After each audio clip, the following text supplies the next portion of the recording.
12 साल और सुरक्षा के मोर्चे पर एक नई नीति, नया आत्मविश्वास और नया भारत। सर्जिकल स्ट्राइक से लेकर बालाकोट एयर स्ट्राइक तक, अनुच्छेद 370 हटाने से लेकर नक्सलवाद पर निर्णायक चोट तक, प्रधानमंत्री नरेंद्र मोदी के नेतृत्व में भारत ने सुरक्षा के सवाल पर अपनी रणनीति और सोच दोनों बदली हैं।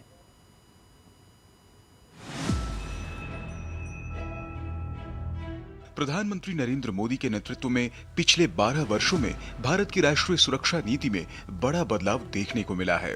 अब भारत रणनीतिक संयम के पुराने ढर्रे को छोड़कर आक्रामक रक्षा की राह पर चल पड़ा है। 2016 के सर्जिकल स्ट्राइक और 2019 के बालाकोट एयर स्ट्राइक इस नए युग के प्रतीक हैं। इन कार्रवाइयों ने दुश्मन के परमाणु ब्लैकमेल को बेअसर करते हुए यह साफ कर दिया कि भारत अब आतंकवाद को कतई बर्दाश्त नहीं करेगा और सीमा पार जाकर भी प्रहार करेगा। भारत अब दुश्मन के घर में घुसकर माकूल जवाब भी देता है। 2025 के ऑपरेशन सिंदूर के जरिए आतंकवाद के खिलाफ जीरो टॉलरेंस की नीति से दुनिया ने भारत का नया रूप देखा।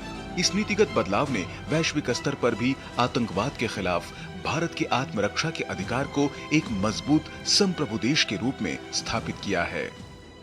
Op Sindoor was a great success. इसने दुनिया में हमारी जो पोजीशन है, हमारी रिस्पेक्ट है, बढ़ा दी है, क्योंकि 88 आवर्स के अंदर हमने सिर्फ इतना सक्सेसफुल ऑपरेशन किया जिसमें 20% पाकिस्तान एयरफोर्स को हमने तबाह कर दिया। ऑप सिंदूर चालू है और अगर कुछ भी एडवेंचर करने की कोशिश करेंगे, मिस एडवेंचर करने की कोशिश करेंगे पाकिस्तान वाले, तो सबक जो सिखाया जाएगा उसके बाद विल बी फिनोमेनल। सिर्फ सीमा पार ही नहीं, देश के भीतर भी सुरक्षा के मोर्चे पर बड़ा बदलाव आया।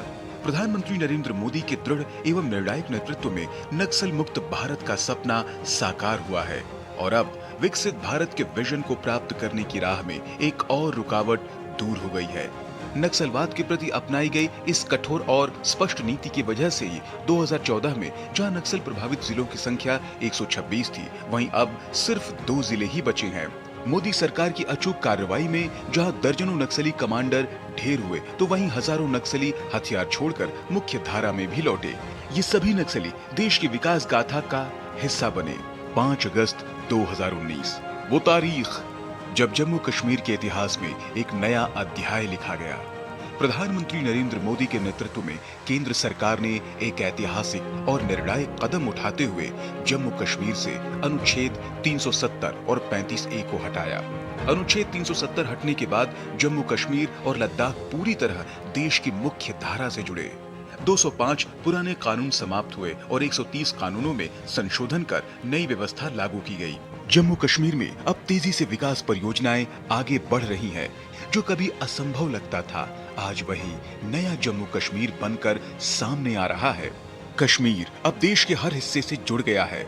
चिनाब नदी पर बना दुनिया का सबसे ऊंचा रेलवे ब्रिज आधुनिक भारत की इंजीनियरिंग क्षमता का प्रतीक बन चुका है।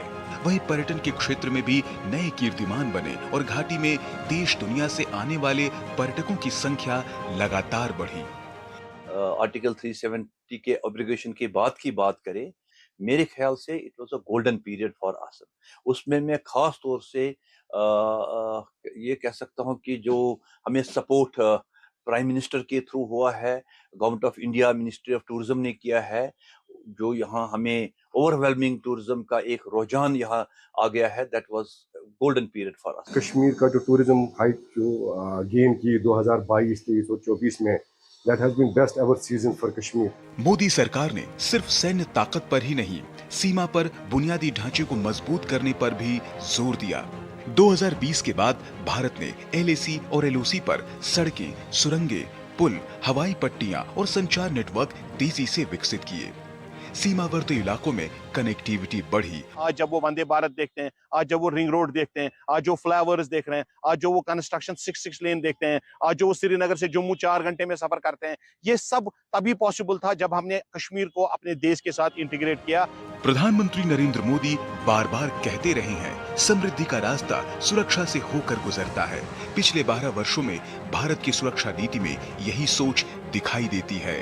आतंकवाद पर सख्ती, सीमा पर मजबूती, नक्सलवाद पर निर्णायक कार्रवाई और जम्मू कश्मीर में बदलाव की नई कहानी। एक ऐसा भारत जो अब सिर्फ अपनी सीमाओं की रक्षा नहीं करता, बल्कि दुनिया को अपनी ताकत का एहसास भी कराता है।